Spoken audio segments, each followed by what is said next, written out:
Oke, halo semua. Di sini aku bakal ngejelasin statement of cash flow dari soal UAS Genap 2023. Di sini tuh disajikan informasi posisi keuangan komparatif dari Biko per tanggal 31 Desember 2024 dan 2023. Di sini juga udah tersedia informasinya dari asetnya, equity, dan liabilities-nya segini dari tahun 2003 dan 2024. Jadi, di sini juga ada info tambahannya dari info nomor 1 sampai nomor 8. Nah, yang pertama dari statement of cash flow itu, kita itu harus mencari cash flow from operating activities. Nah, kita tuh nanti bakal hitung CACL, kita bakal hitung gain, loss, depreciation, dan amortization. Terus kita juga bakal hitung non-current liabilities, dan kita juga bakal cari equity. Nah, yang pertama itu kita bakal tulis dulu yang pertama ada net income. Jadi, net income di sini kita cari di soal net income-nya ada berapa. Nah, kita cari di sini net income ada di nomor 8. Oke, ini di nomor 8 ya. Sebesar 28.700. Diketahui laba bersih setelah pajak sebesar 28.700. Kita tulis ini nominalnya sebesar 28.700. Nah, lalu setelah kita nyari income, kita bakal cari CACL. CACL itu current asset dan current liabilities. Current asset di sini tuh ada inventory, ada supplies, ada account receivable. Nah, dan CL-nya ada apa? Di sini current liabilities-nya ada accounts payable, ada utilities payable, dan ada income tax payable. Nah, di sini juga ada nominalnya, selisihnya berapa. Terus kita harus mencari decrease dan increase-nya juga. Oke, kita mulai. Di sini tuh yang pertama kita harus mencari current asset. Current assetnya di sini ada inventory. Inventory itu saat 2023 itu dia ada sebesar $32.000. Dan saat 2024 itu sebesar $29.400. Nah, karena dari 2023 ke 2024 ini dia mengalami penurunan, jadi namanya itu dia adalah decrease. Ya, nama dia itu decrease. Karena mengalami penurunan dari tahun 2023 ke 2024. Nah, decrease-nya itu nominal sebesar berapa sih? Kita selisihin aja. 32.000 kurang 29.400 itu berapa? Nah, di sini tuh sebesar 2.600. Nah, dia itu decrease dan dia itu kalau misalnya di operating activities, kalau misalnya kita mengalami penurunan di current asset, maka di operating activities-nya kita harus ditambah. Jadi operating activities-nya harus ditambah. Yang kedua, di sini ada supplies. Supplies itu dari tahun 2023 dia sebesar 2.000 dan saat 2024 dia mengalami penurunan sebesar 1.500.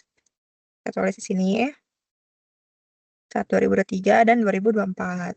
Nah, selisihnya berapa nih? Dan kalau mengalami penurunan berarti namanya yaitu decrease. Sama ya, sama yang inventory. Nah, selisihnya berapa sih?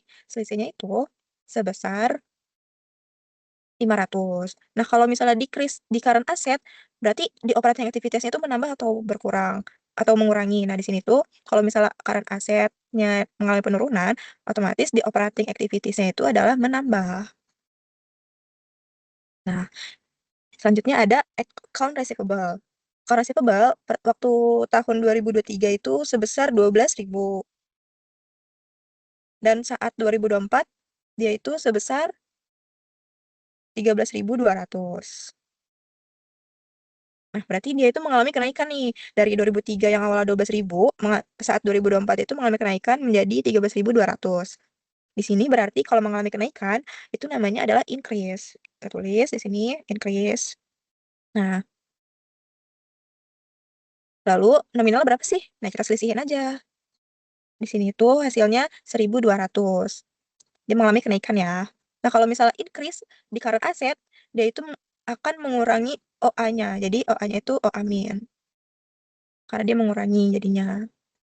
Nah, selanjutnya ada current liabilities. Current liability di sini yang pertama ada accounts payable. Accounts payable-nya dari yang 21.400 saat 2024 itu sebesar 14.650, berarti mengalami penurunan. Berarti kalau misalnya mengalami penurunan, namanya yaitu tulis ini namanya yaitu decrease. Ini nominalnya kita tulis dulu. Nah, ini selisihnya berapa? Selisihnya sebesar ini $6.750. Nah, kalau misalnya di current liabilities, dia mengalami decrease atau penurunan, berarti di operating activities-nya itu adalah amin. Kenapa dia amin? Karena accounts payable itu kan utang kita ke seseorang, ke ini deh, ke kompetitor, ke supplier ya, utang kita ke supplier. Jadi, dari yang tahun 2023 ini kita punya utang 21.400, saat 2024 utang kita tuh sisa 14.650. Otomatis di sini tuh ada pembayaran hutang. Kita tuh bayar utang sebesar 6.750. Dan kalau misalnya kita bayar utang, dia kan mengurangi cash kita ya karena kita mengeluarkan cash. Kalau kita bayar berarti dia oh amin. Tuh. Nah, kalau inventory, kenapa inventory ini sama-sama decrease, tapi inventory itu OA plus? Karena kalau inventory, kenapa inventory ini sama-sama decrease, tapi inventory itu OA plus? Karena kalau inventory itu kan itu apa namanya? Perang apa inventory itu persediaan kita kan, punya kita gitu, aset kita gitu. Jadi kalau misalnya inventory-nya berkurang, otomatis ada persediaan kita yang kejual.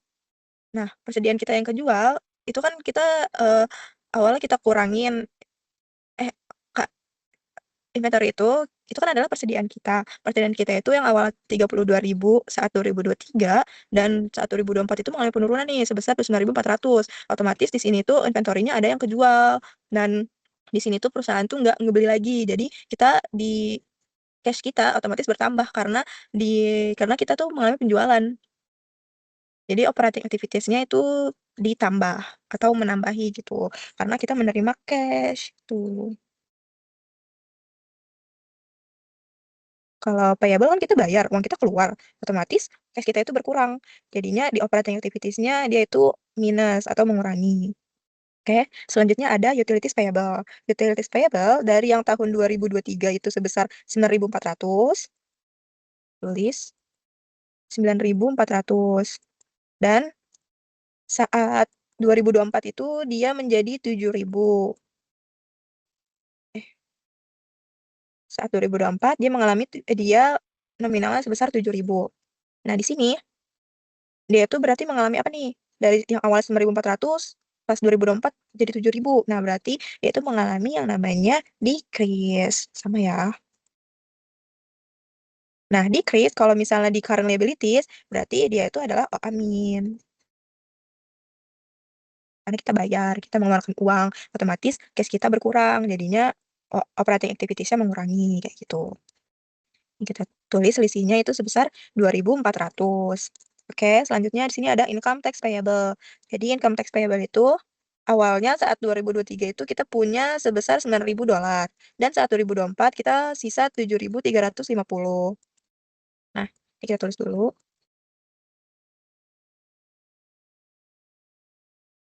Ini juga. Ini kita tandain dulu deh. Yang udah kita tandain. Nah, yang awalnya itu sebesar 9.000, saat 2024 itu sisa 7.350. Berarti dia itu mengalami penurunan juga. Nah, kalau penurunan berarti dia yaitu decrease namanya. Dan selisihnya berapa? Selisihnya sebesar segini, 1.650. Berarti dia itu kalau misalnya current liabilities, dia mengalami decrease, berarti dia di operating activities-nya mengurangi. Sama ya. Sini, oke. Nah, kalau di sini kita udah hitung increase dan decrease-nya, kita bakal masukin ke statement of cash flow-nya. Di sini nominal yang kita masukin itu sesuai sama yang di sini aja, selisihnya. Dan di sini ada OA plus atau menambah, dan juga OA min itu mengurangi. Oke, kita masukin dulu. Di sini ada decrease in inventory, decrease in supplies, decrease in accounts receivable, decrease in accounts payable, decrease in utilities payable, dan decrease in income tax payable. Kita masukin.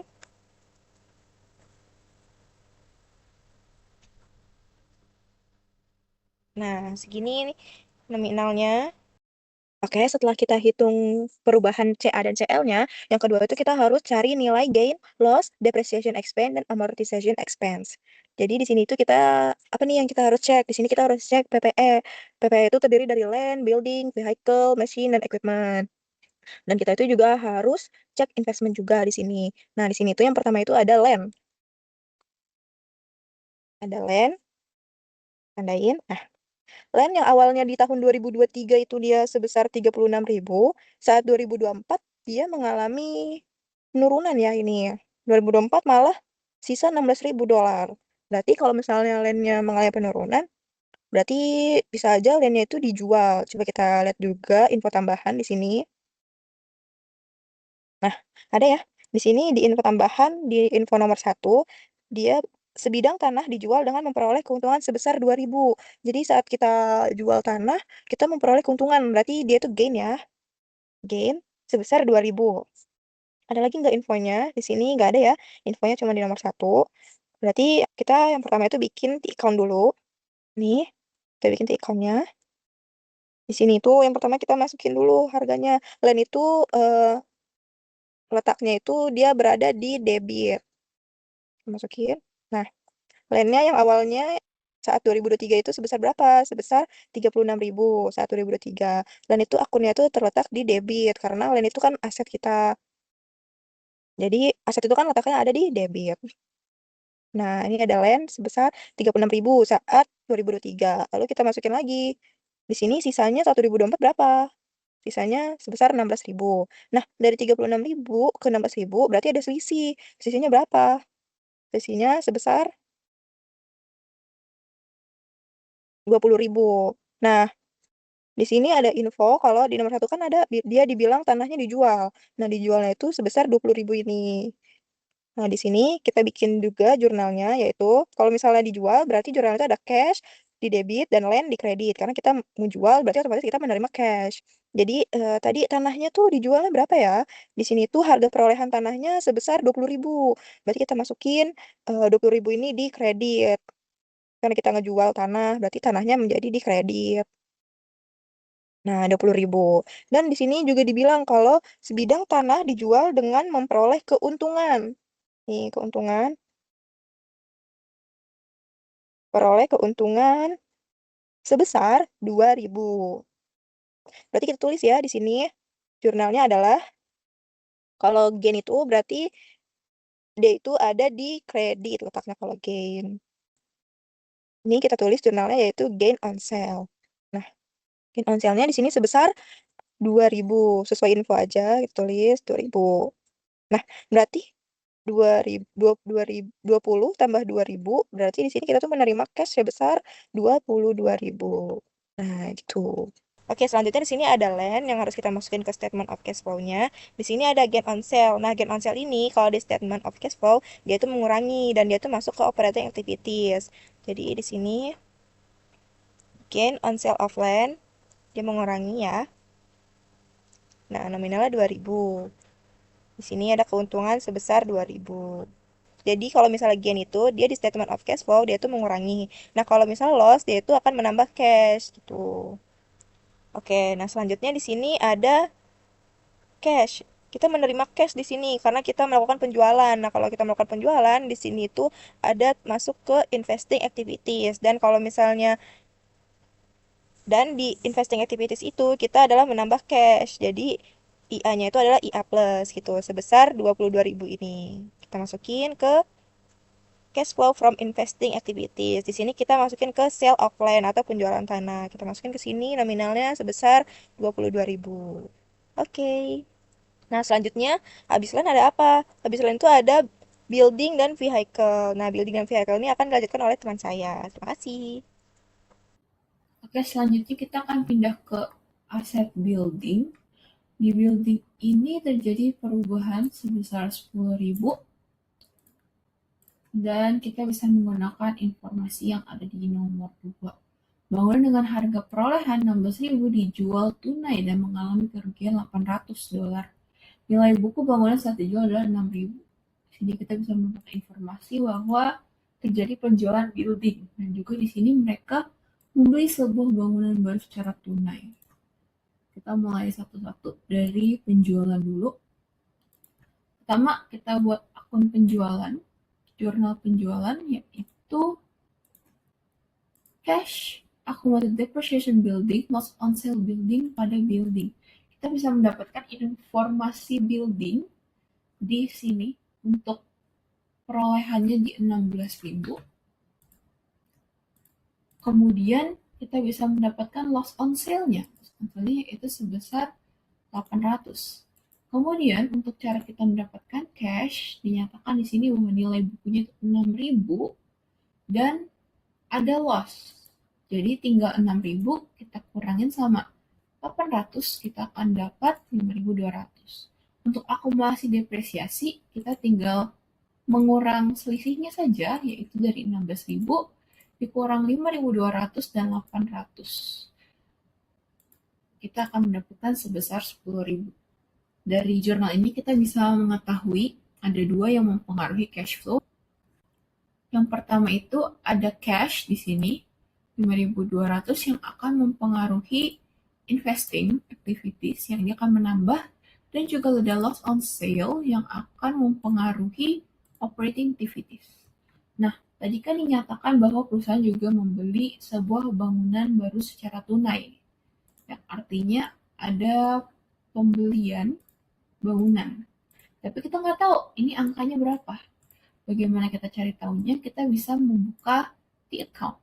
Di account ini kita akan buka. Angka pertama di sini kita lihat ada informasi di 2023 yaitu 50.000 yang kemudian 2024 dinyatakan bahwa harusnya angkanya itu adalah 60.000. Sebelumnya kita juga melakukan penjualan sebesar 16.000 dan kita akan mendapatkan hasilnya adalah 34.000. Nah, 34.000 ini kan tidak balance dengan 60.000, artinya ada pembelian seperti yang sudah dikatakan sebelumnya. Berapa besarannya, yaitu tinggal kita kurangin aja dari 60.000 dikurang 34, yaitu 26.000. Kita akan mendapatkan bahwa mereka membeli building dengan cash sebesar 26.000. Yang artinya pembelian building ini akan mempengaruhi investing activities, mengurangi. Selanjutnya, ada accumulated depreciation building. Di sini terjadi perubahan juga dari 23.000 ke 20.000, dan sebelumnya juga kita ada mendebit akumulasi depreciation sebesar 10.000. Jadi kita buka di account dulu. Yang pertama ada di sini 23.000 dan kemudian kita menjual, yang artinya kita menjadi mendebit. Jadi seperti ini. 23.000 dari sini. Kemudian ada 10.000 di debit yang hasil akhirnya ada 13.000. Padahal pada 2024 dikatakan bahwa seharusnya adalah 20.000, yang artinya ada selisih. Selisih ini artinya apa? Artinya ada depresiasi lain yang juga terjadi.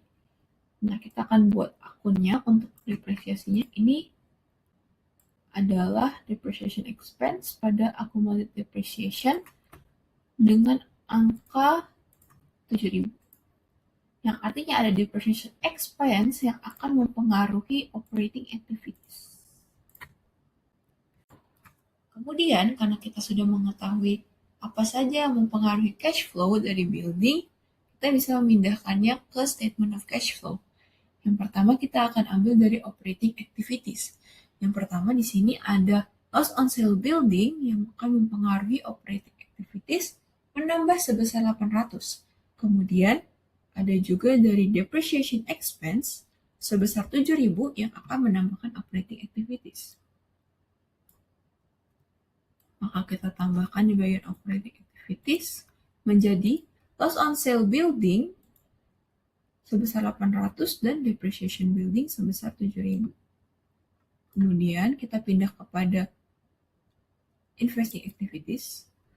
Dalam investing activities di sini akan menambah sebesar 5.200 ketika kita menjual building, dan di sini ada purchase of building yang akan mengurangi investing activities sebesar 26.000. Dan kita pindahkan menjadi seperti ini. Sale of building sebesar 5.200 dan purchase of building akan mengurangi sebesar 26.000. Selanjutnya kita akan pindah ke vehicle. Di vehicle juga ada perubahan dari 2023 ke 2024. Nah, untuk informasinya kita akan menggunakan nomor 3. Dikatakan kendaraan dengan harga perolehan 9.000 dan telah disusutkan 8.200 dijual dengan kerugian 500. Kita akan mendapatkan informasi untuk penjualan vehicle. Kita buat dulu akunnya. Seperti ini untuk akun-akun di jurnalnya. Pertama kita bisa mendapatkan informasi harga perolehan sebesar 9.000, kemudian disusutkan atau mendapatkan accumulated depreciation sebesar 8.200, lalu ada kerugian sebesar 500, dan untuk cashnya ini tinggal kita kurangin aja dari this dan loss on sale akan mempengaruhi di bagian operating activities. Selanjutnya, kita ada informasi di nomor 4 bahwa hutang bank berjangka waktu 3 tahun timbul dikarenakan transaksi pembelian kendaraan secara kredit. Artinya ada membeli kendaraan. Karena angka yang tidak diberitahu, kita harus membuka di account untuk mencari tahu berapa jumlah yang mereka beli. Pertama kita akan memasukkan angka di sini 27.000. Kemudian di 2024 ada di 39.000. Sebelumnya kita juga melakukan penjualan sebesar 9.000, maka nilai akhirnya ada di 18.000. Dari 27 dikurang yang kita jual tadi, kita menjual vehicle tadi di 9.000, kita akan dapat 18.000. Nah, ini karena tidak balance berarti terjadi pembelian. Seperti yang dikatakan di nomor 4, ada membeli vehicle. Nah, untuk akunnya seperti biasa ada di vehicle pada bank loan karena dibilang hutang bank, membayar dengan hutang bank. Jadi kita pakai bank loan, angkanya 21, dan karena dia pakai bank loan, dia akan masuk pada NCA atau non-cash activities. Kemudian kita akan pindah ke accumulated depreciation vehicle. Sini juga ada perubahan dari 14.000 menjadi 8.800. Kita untuk membantu akan menggunakan account. Jadi informasi yang udah kita dapat di sini ada pertama 14.000, kemudian di jurnal sebelumnya saat kita menjual vehicle itu ada di 8.200 di sini. Maka hasil akhirnya ada di 5.800. Di sini diberitahu bahwa di 2024 itu harusnya adalah 8.800, dan artinya selisih di sini ada depresiasi lagi sebesar 3.000. Nah, untuk kita akan membuat jurnal untuk membantu lebih memahaminya seperti ini. Depreciation expense pada accumulated depreciation vehicle sebesar 3.000.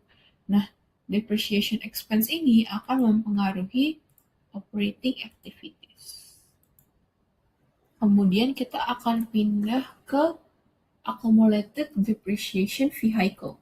Sini juga ada perubahan dari 14.000 menjadi 8.800. Kita untuk membantu akan menggunakan account. Jadi informasi yang udah kita dapat di sini ada pertama 14.000, kemudian di jurnal sebelumnya saat kita menjual vehicle itu ada di 8.200 di sini. Maka hasil akhirnya ada di 5.800. Di sini diberitahu bahwa di 2024 itu harusnya adalah 8.800, dan artinya selisih di sini ada depresiasi lagi sebesar 3.000. Nah, untuk kita akan membuat jurnal untuk membantu lebih memahaminya seperti ini. Depreciation expense pada accumulated depreciation vehicle sebesar 3.000. Nah, depreciation expense ini akan mempengaruhi operating activities. Selanjutnya, setelah kita sudah menemukan apa saja yang akan mempengaruhi cash flow, kita bisa memindahkan informasinya kepada statement of cash flow. Yang pertama di sini kita mulai dari operating activities, ada loss on sale vehicle yang akan menambahkan operating activity sebesar 500 dan depreciation expense yang akan menambahkan operating activity sebesar 3.000.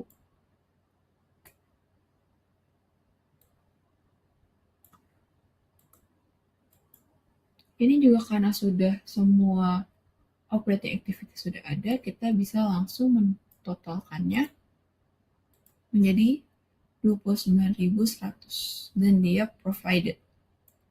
Kemudian tadi masih ada investing activities saat kita menjual vehicle yang akan bertambah sebesar 300. Seperti ini, sale of vehicle 300.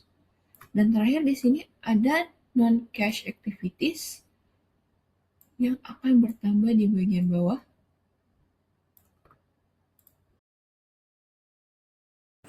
Masih di aset, sekarang kita lanjut ke share investment. Nah, share investment ini mengalami increase dari 15.000 ke 19.800 dolar. Nah, sekarang kita lihat ke informasi tambahan dan cari informasi tambahan mana yang membahas mengenai share investment. Nah, share investment ini dibahas di poin ke-7 informasi tambahan, yaitu disebutkan terdapat pembelian investasi saham secara tunai. Kalau dari sini kita bisa asumsikan kalau increase share investment tadi itu disebabkan karena adanya pembelian. Nah, sekarang kita langsung buat aja the account share investment-nya. Saldo awalnya yaitu 15.000 dolar kita taruh di debit.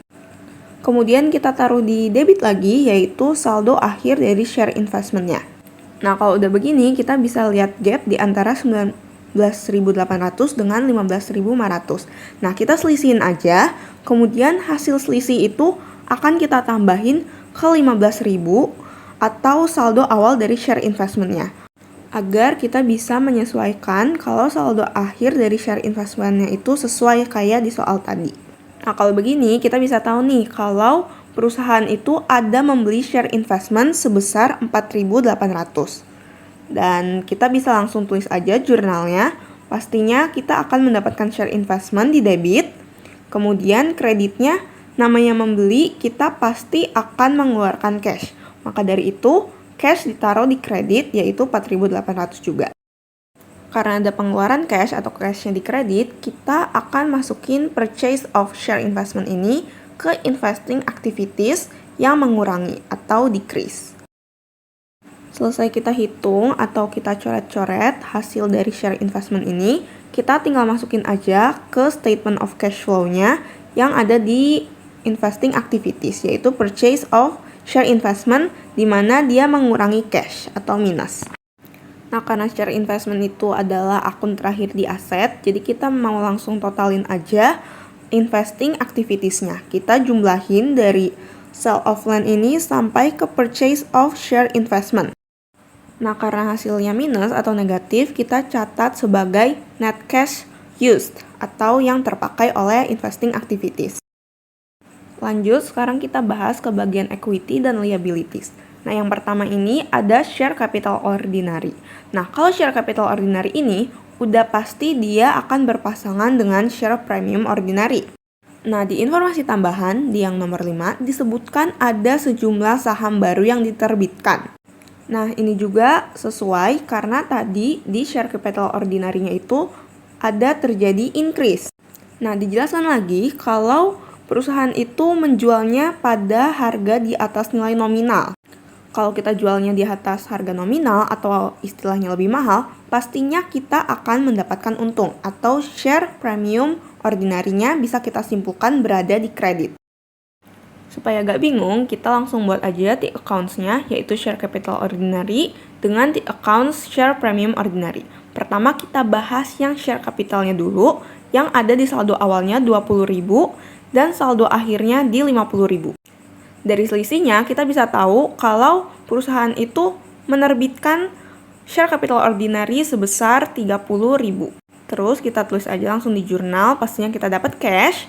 Kemudian kreditnya itu ada share capital ordinary sebesar 30.000.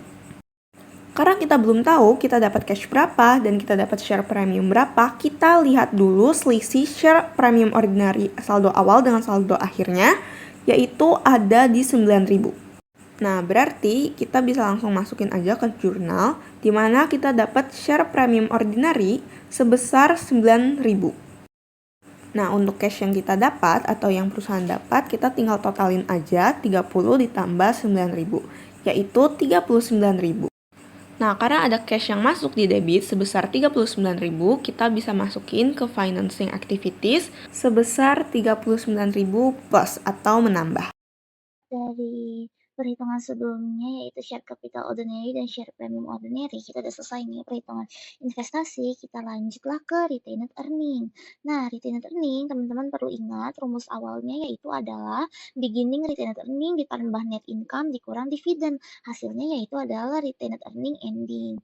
Nah, gimana nih caranya kita dapetin informasinya? Nah, di sini udah dikasih keterangan ya. Ini adalah retained earning pada tahun 2024, ini adalah retained earning pada 2023. Nah, kita taruh nih beginningnya 82.200 di sini, taruh. Nah, endingnya 51.205. Kita taruh di endingnya 51.205. Nah, habis itu gak lupa kita tambahin net income-nya. Net income kita cari di mana? Ada di informasi nomor 8 soal nih, 28.700 laba bersih. Nah, laba bersih atau net income kita taruh di sini nih. Kita taruh di kredit, kita tambahin 82.200 ditambah 28.700. Karena sebelumnya dividen saya belum diketahui berapa, nah yang kita ketahui adalah ending, berarti 82.200 ditambah 28.700 dikurang 51.205 yang akhirnya menghasilkan dividen sebesar 59.695. Plus 59.695 yang itu adalah dividen, kita buka deh di accounts baru, yaitu adalah di accounts dividend stable. Nah, teman-teman di sini kita harus perhatiin nih, udah ada informasi tambahan, udah ada informasi dari jurnal, yaitu ada tahun 2023 kita punya dividen berupa 15.000. Nah, tapi di 2024 itu udah 0. Nah, situ kita juga ngelihat informasi tambahan di nomor 6 nih. Kalau misalnya perusahaan itu telah membayar seluruh dividen tunai, berarti dia itu udah membayar. Makanya mengapa di sini 0. Tapi di sini kita ada dividen 59.695, tapi kenapa nggak ada di sini? Nah, itu tuh karena pada tahun 2023 kita itu ada 15.000 dividen stable. Nah, dilakukan pembayaran. Nah, setelah itu di tahun 2024 ternyata kita itu melakukan penerbitan lagi nih 59.695. Cuman karena di informasi tambahan dikatakan seluruh dividen itu sudah dibayar, karena itu ternyata 59.695 ini juga telah dilunaskan. Nah, makanya di sini juga ada pembayaran dividen masuk di debit. Nah, makanya akhirnya dividen stable-nya itu 0. Sama nih kayak di informasi di sini tahun 2024 kita itu sisa 0 dividen stable-nya. Nah, karena dari itu kita masukin deh sekarang ke penjurnalan. Penjurnalan kita di sini nih. Di sini kita langsung aja nih bikin langsung jurnal dividen stable pembayarannya ya.